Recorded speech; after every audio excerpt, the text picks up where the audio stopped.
À Tcham, au lieu de mémoire et de transmission, le musée des civilisations du Cameroun se transforme en un véritable carrefour de création et de réflexion. Du 15 mars au 30 juin 2026, il accueille Frontal, comment franchir les seuils, une exposition d'art contemporain intergénérationnel qui intègre les frontières visibles et invisibles de notre humanité. En prélude à la visite guidée, le docteur Lucie Mboni Nankin, historienne des relations internationales, pose les fondements conceptuels de cette exposition. Elle éclaire la notion de frontal, invitant à une traversée symbolique des seuils culturels, identitaires et artistiques. L'exposition frontale, comme son nom l'indique, c'est cette réflexion vers la genèse même de ce projet, de se dire nous vivons vraiment des moments difficiles dans notre pays, pas seulement dans notre pays mais dans le monde entier. Nous traversons des époques, nous traversons une époque mais des phases qui sont tellement critiques à tous les niveaux de notre société, mais pour rester exactement au Cameroun principalement, nous traversons des crises, des conflits que je ne vais pas nommer parce que nous en sommes bien conscients. Et donc, à un moment donné, on s'est posé la question, mais comment est-ce que l'art, qui est un espace non seulement de création, mais d'imagination de nouvelles possibilités d'avenir, pouvait répondre à ces différentes crises? Que ce soit les crises sociales, que ce soit les conflits, avec tous les déplacés internes qu'on a, surtout à Tcham, et que ce soit vraiment cette frustration, que ce soit les féminicides, tous ces différents moments de crise, amener vraiment à réfléchir, à se dire mais comment est-ce que l'art peut ouvrir de nouvelles horizons, peut apporter des possibilités, des meilleurs lendemains. Et c'est donc à ce niveau que nous avons pensé mener cette réflexion que nous avons aujourd'hui en termes d'exposition qui va durer 3 mois. Après avoir planté le décor intellectuel, elle conduit une visite guidée riche et immersive. Dans une atmosphère de communion, les artistes nationaux et internationaux dévoilent les subtilités de leur création, offrant au public venu nombreux une lecture vivante et incarnée de leurs œuvres. C'était un trône féminin parce que nous avons ces couteaux qui sont au symbole de la mer. Je parle du trône parce que on a le symbole des 7 et des 9. On a 9 pierres, on a 7 dossiers. Et vous allez voir que c'est un trône sur lequel on ne peut pas s'asseoir. Le challenge, c'était de comment on va partir d'un proverbe et avoir une leçon de vie aujourd'hui. Et cette leçon de vie, c'est la convoitise mortelle, donc d'éviter, comme on dit souvent, d'avoir des longs yeux. Ça a 36 ans d'âge.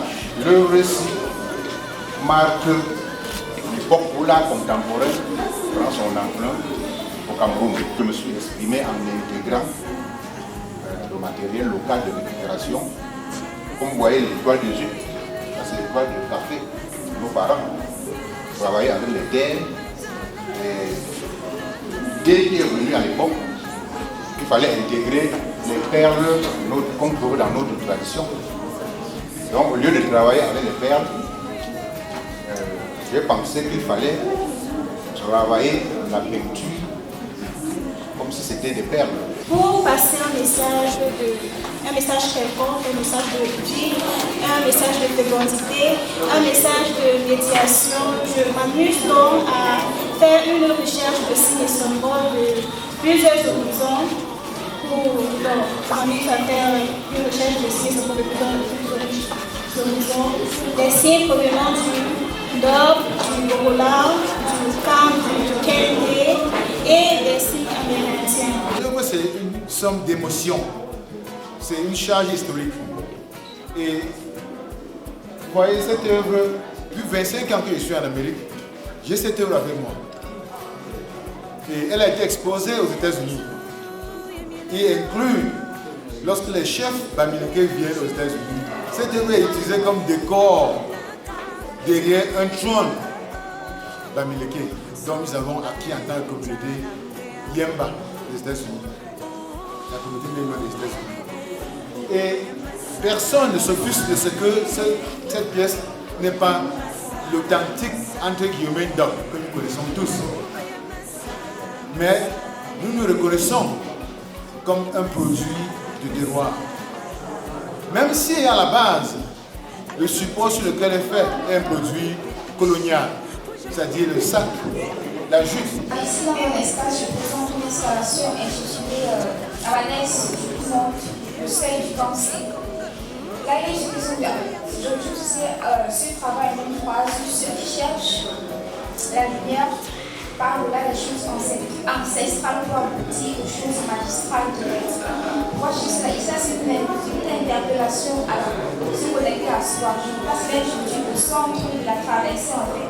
Invité par le Centre des cultures marron de Tcham, le docteur Kampoer, historien et égyptologue venant du ministère des Arts et de la Culture du Cameroun, salue la qualité exceptionnelle des expositions. Il y voit une démarche salutaire capable de réconcilier les visiteurs avec leur identité profonde et appelle chacun à venir s'y ressourcer. Quand on voit cette exposition-là qui nous réconcilier avec notre identité et nous permet au-delà du questionnement que le jeune a évoqué tout à l'heure sur notre camerounité, mais également sur notre identité, en sachant que voilà, on a un patrimoine qui est fort, des expressions artistiques qui sont là.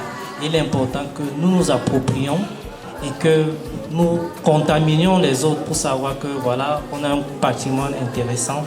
Et que, voilà, félicitations à toute l'équipe parce que c'est un travail d'équipe. Pour le professeur Célestine Colette Fouelefakana, chef de département d'histoire et archéologie de l'université de Tchang, cette initiative marque un temps fort dans la vie du musée. Elle exprime sa fierté de voir cette institution s'affirmer comme une vitrine dynamique dédiée à la valorisation d'expositions temporelles d'envergure. Je voudrais saluer cette œuvre qui représente déjà la culture Yemba, où nous sommes, qui représente la culture Grassfield, la grande civilisation Grassfield, et qui représente au-delà du Cameroun, l'Afrique. Je voudrais dire que ce sont des temps forts dans ce musée que nous avons bâti dès l'aube à travers les inventaires du patrimoine dans plusieurs chefferies.